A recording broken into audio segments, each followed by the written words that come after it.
आपल्या लाडक्या बाप्पाचं आगमन आज होत आहे आणि कोल्हापुरातला हा मानाचा गणपती आपण पाहतो।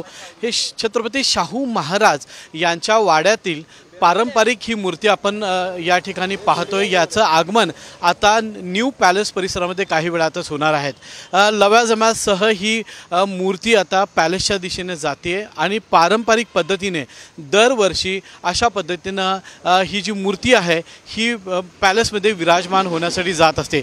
साधारण 1.5 फुटाची ही मूर्ती असून शाडूमध्ये बनवण्यात आलेली आहे आणि ही मूर्ती शाहू महाराज यांच्या पॅलेसमध्ये या ठिकाणी जाणार आहे। या मूर्तीचं काय वैशिष्ट्य सांगाल, कशा पद्धतीने प्रतिष्ठापना होते? ही प्रतिष्ठापना मला सांगायचं म्हणजे पारंपरिक पद्धतीने होत असते। त्याचबरोबर ही पूर्णपणे शाडूची मूर्ती असते, 1.5 फुटाची आहे आणि हिचा मार्गस्थ सकाळी बरोबर आम्ही 12:15च्या दरम्यान बाहेर पडतो आणि त्यानंतर कुंभार गल्लीला जाऊन कुंभारांच्या घरी जाऊन मूर्ती घेतो आणि पालखीमध्ये प्रतिष्ठापना करून आम्ही स्वतः भुई समाज यांच्यामार्फत ही शालिनी पॅलेसला रवाना होतो। आपण बघू शकता आता ही शालिनी पॅलेसच्या दिशेने सध्या मूर्ती एका पालखीतून रवाना होताना दिसते आणि काही वेळातच ही पालखी न्यू पॅलेसमध्ये पोहोचेल।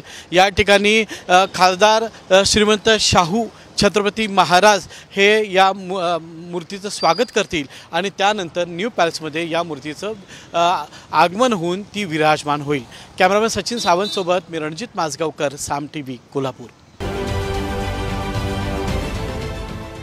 देश विदेशातील प्रत्येक घडामोडींचे लाईव्ह अपडेट मिळवण्यासाठी आता साम टीव्हीच्या सर्व सोशल मीडिया प्लॅटफॉर्मला लाईक, फॉलो आणि सबस्क्राइब करा।